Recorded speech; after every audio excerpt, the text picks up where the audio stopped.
Hi friends, எல்லோரும் எப்படி இருக்கீங்க? இந்த வீடியோவில் இந்த ஸ்வீட்டு குழி பணியாரம் எப்படி செய்கிறதுன்னு பார்க்கலாம்.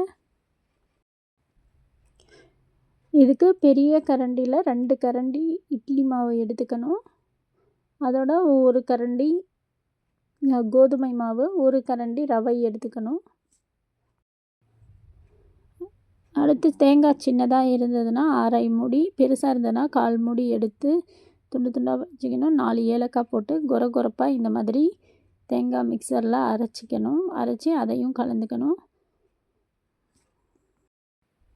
அடுத்து 300 கிராம் வெல்லம் எடுத்து கொஞ்சமாக தண்ணி எடுத்து அந்த தண்ணியில் இந்த மாதிரி நல்லா கரைச்சிக்கணும். கட்டி வெல்லமாக இருக்கும்போது நல்லா தூள் பண்ணிவிட்டு அதுக்கப்புறம் கரைச்சிங்கன்னா ஈஸியாக கரைஞ்சிடும். அதுக்கப்புறம் இந்த மாவை நல்லா கலந்துக்கலாம். மாவு நல்லா கரைச்சி ஆனதுக்கப்புறம் ஒரு 10 நிமிஷம் அப்படியே மூடி வச்சிடணும். அதுக்கப்புறம் பணியார சட்டியில் நெய் அல்லது எண்ணெயை விட்டு கொஞ்சமாக விடணும். நான் நெய் தான் ஊற்றிருக்கேன். பணியார சட்டி நல்லா சூடானதுக்கப்புறம் குழியில் மாவு விட்டு அடுப்பு மீடியம் ஃப்ளேம்லேயே வச்சு ஒரு 5 நிமிஷம் வேக வச்சுக்கணும். அதுக்கப்புறம் 5 நிமிஷத்துக்கு அப்புறம் திருப்பி விடலாம். இந்த மெத்தடில் செஞ்சு பாருங்கள். ரொம்ப டேஸ்ட்டாகவும் புதுசுன்னு இருக்குது. ஈவினிங் டைமில் பிள்ளைங்களுக்கு ஸ்நாக்ஸ் மாதிரி செஞ்சு கொடுக்கலாம். இதுக்கு அதிகமான இட்லி மாவும் தேவைப்படாது. ரொம்ப டேஸ்ட்டாகவும் இருக்கும். ஸ்நாக்ஸ் சாப்பிட்றதுக்கும் நல்லாயிருக்கும்.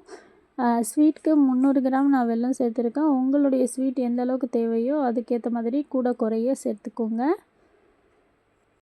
நீங்களும் இந்த டிஷ்ஷை வீட்டில் ட்ரை பண்ணி பாருங்கள்.